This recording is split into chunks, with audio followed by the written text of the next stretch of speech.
we have a new book. It is called La Mariposa, and it is written by Francisco Jimenez. And La Mariposa is a Spanish word. Do you know what that means in Spanish? If you look at the cover, it gives you a hint. It means butterfly.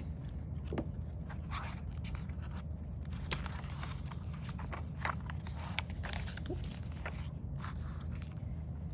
Early Monday morning, Francisco got up to get ready. Quickly, he put on his overalls, which he hated because he thought the suspenders made him look foolish. But he found the soft, bright flannel shirt Mama had just bought at the Goodwill store. Then he put on his favorite cap.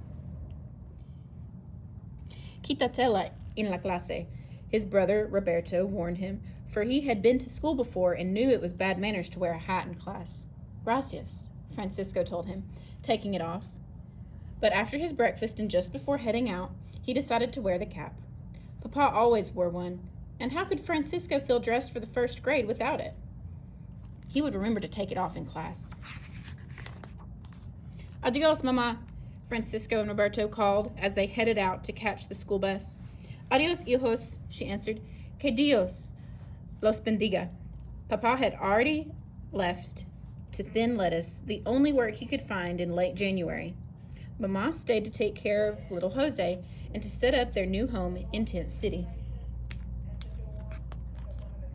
When the school bus arrived, Francisco took the window seat next to his brother so that he could watch the rows of lettuce and cauliflower go whizzing by. He thought the furrows looked like giant legs running alongside.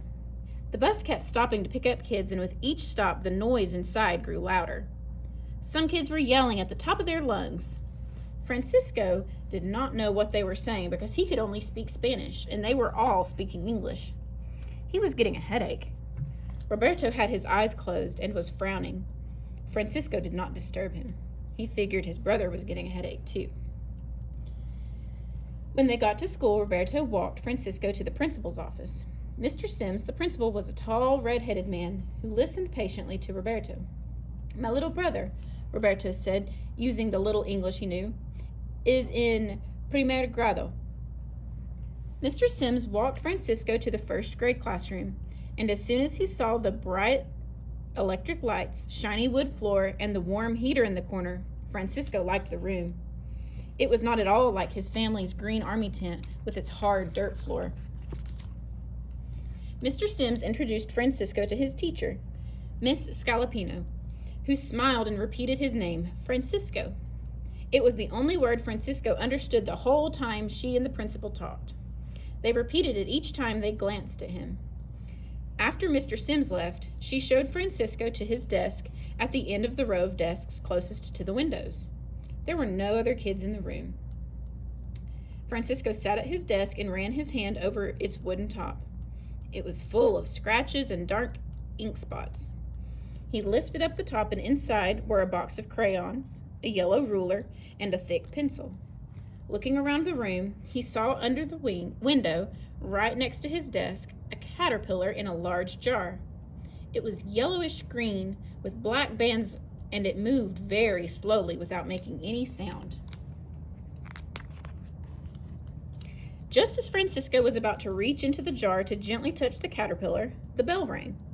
Kids lined up outside the classroom doorway and then walked in quietly and took their seats. Some of them looked at Francisco and giggled. They made him nervous. He turned his head away from them and looked at the caterpillar in the jar. He did this every time someone looked at him. Mrs. Scalapino started speaking to the class, and Francisco did not understand a word she said. The more she spoke, the more Francisco wanted to be at home. He tried to pay attention because he wanted to understand, but by the end of the day, he got very tired of hearing Miss Scalapino talk because the sound still made no sense to him. He got a bad headache, and that night, when he went to bed, he heard her voice in his head. For days, Francisco tried to listen, but he always went home with a bad headache until he learned a way out.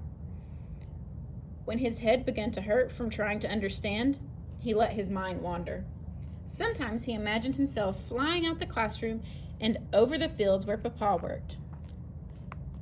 Hola, Papa, he would say, landing next to him. but Francisco was careful to not let the teacher catch him thinking about flying.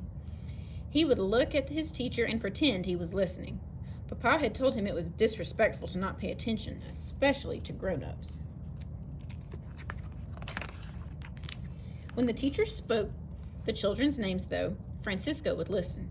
He liked their sound. Molly sounded like mole in Spanish, and Pat sounded like pato. The one he learned first was Curtis, because Curtis was the biggest and most popular kid in the class. He was always chosen captain when the kids formed teams. Francisco was the smallest kid in the class, and he did not know English, so he was chosen last. Francisco liked Arthur better. Arthur was one of the boys who knew a little Spanish. During recess, they would play on the swings, and Francisco would pretend to be a Mexican movie star like Jorge Negrete or Pedro Infante, riding a horse and singing the corridos he heard on the car radio. He taught the songs to Arthur as they swung back and forth, going as high as they could. But if Mrs. Scalapino heard them speaking Spanish, she would say "no" with her whole body. Her head turned left and right 100 times a second, and her index finger moved from side to side as fast as a windshield wiper. "English, English," she repeated. Arthur avoided Francisco whenever she was around. Often during recess, Francisco stayed with the caterpillar. Sometimes it was hard to spot him because he blended in with the green leaves and twigs. Every day, Francisco brought him leaves from the pepper trees that grew on the playground. Just in front of the caterpillar, lying on top of the cabinet, was a picture book of caterpillars and butterflies. Francisco liked to look through it page by page, studying all the pictures and running his fingers lightly over the caterpillars and the bright wings of the butterflies and the many patterns on them. He knew caterpillars turned into butterflies because Roberto had told him. But just how did they do it? How long did it take? The words were written underneath each picture in big black letters could tell him. He knew. So he tried to figure them out by looking at the pictures. He did this so many times he could close his eyes and see the words, but he still could not understand what they meant.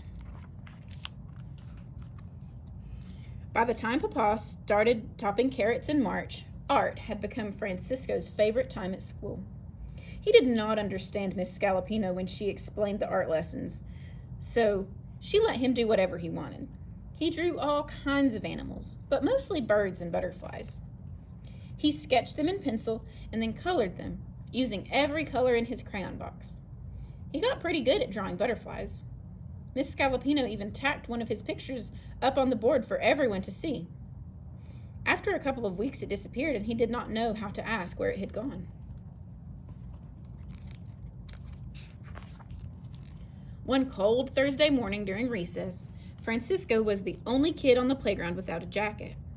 The principal must have noticed that he was shivering because after school he took him to his office and pulled out a green jacket from a large cardboard box full of used clothes. He handed it to Francisco and gestured for him to try it on. It smelled like graham crackers. Francisco put it on, but it was too big, so he rolled up the sleeves about 2 inches. Then he took it home and showed it off to his parents.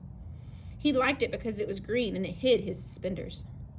The next day, Francisco wore his new jacket to school. He was on the playground waiting for the first bell to ring when he saw Curtis coming at him like an angry bull. Curtis aimed his head at Francisco, pulled his arm straight back with his hands clenched, and ran up to him, yelling. Francisco did not understand him, but he knew it had something to do with the jacket because Curtis began to pull on it, trying to take it off. Next thing Francisco knew, he and Curtis were on the ground wrestling. Kids circled around them. He could hear them yelling Curtis's name and something else. Francisco knew he had no chance. Curtis was so much bigger and stronger, but he held on tight to his jacket. Why should he let him take it? Curtis pulled on one of the sleeves so hard it ripped at the shoulder. He pulled on the right pocket and it ripped too.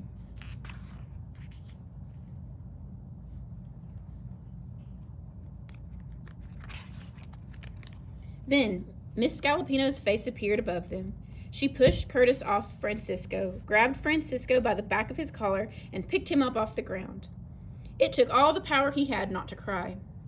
Later, Arthur told Francisco in Spanish that Curtis said the jacket was his and that he had lost it at the beginning of the year. He told Francisco that the teacher said Curtis and he were being punished. They had to sit on the bench during all the recess that week. For the rest of the day, Francisco could not even pretend he was paying attention. He laid his head on top of his desk and closed his eyes. He couldn't even imagine flying over the fields to Papa anymore. The teacher called his name, but Francisco did not answer. He heard her walk up to him. She gently shook him by the shoulders. Again, he did not answer. Miss Scalapino must have thought he was dead asleep because she left him alone, even when it was time for recess and everyone left the room. Once the room was quiet, Francisco slowly opened his eyes. He had had them closed for so long that the sunlight coming through the windows was too bright. He rubbed his eyes with the back of his hands and then looked for the caterpillar in the jar. Where was it? Was it hidden? He put his hand in the jar and slightly stirred the leaves. Then he saw it. The caterpillar had spun itself into a cocoon. It had attached itself to a small twig, and now it looked like a tiny cotton bulb. Gently, Francisco stroked it with his index finger. It seemed so peaceful. At the end of the school day, Miss Scalapino gave Francisco a note to take home to his parents. Papa and Mama did not know how to read, but as soon as they saw his swollen upper lip and the scratches on his cheeks, they knew what the note said. When he told them what had happened, they both frowned and glared at him. Papa finally said, "But it's good you didn't disrespect the teacher." Francisco never saw the green jacket again. It had gone back to Curtis, who didn't wear it anymore because the days were growing warmer. Francisco never spoke to Curtis, but slowly he began to say a few English words like thank you and okay to Arthur and the other kids, and sometimes to his teacher. On Wednesday, May 23rd, a few days before the end of the school year, Miss Scalapino told everyone to sit down. Francisco did not understand any more of what she said until he heard her say Francisco, as she held up a blue ribbon. From her desk, she picked up his drawing of the butterfly that had disappeared from the board so many weeks before. Holding it up high for everyone to see, she walked up to Francisco and handed him the drawing and the blue silk ribbon that had a number 1 printed on it in gold. Que sorpresa! He had received first prize for his drawing. He was so proud he wanted to run home right away to tell Mama and Papa. All the other kids, including Curtis, rushed over to see his ribbon. That afternoon, during free period, Francisco went over to check on the caterpillar. He turned the jar around, trying to see the cocoon. Then he gasped. It was beginning to crack open. Look, look, he cried out, pointing to it. The whole class, like a swarm of bees, rushed over to the counter. Miss Scalapino took the jar and placed it on top of a desk in the middle of the classroom so everyone could see it. For a while, they all stood there watching the butterfly come out of its cocoon in slow motion, like magic. At the end of the day, just before the last bell, Miss Scalapino picked up the jar and took the class outside to the playground. She placed the jar on the ground, and everyone circled around. Francisco had a hard time seeing over the other kids, so Miss Scalapino called him and motioned for him to open the jar. Breaking through the circle, he knelt down on the ground and unscrewed the top. Swiftly, the butterfly flew into the air, fluttering its orange and black wings up and down. Que hermosa, Francisco said, but softly under his breath so no one would hear him speak Spanish. Miss Scalapino must have heard, though. Que hermosa, she repeated, smiling down at Francisco. How beautiful. After school, Francisco waited in line for his bus in front of the playground. In his right hand, he carried the blue ribbon, and in his left hand, the drawing. Arthur and Curtis came up and stood behind him to wait for their bus. Curtis motioned for Francisco to show him the drawing again. He held it up so Curtis could see it. He really likes it, Francisco, Arthur said to him in Spanish. How do you say estoy in inglés? He asked Arthur. It's yours, Arthur answered. It's yours, Francisco repeated and handed the drawing to Curtis.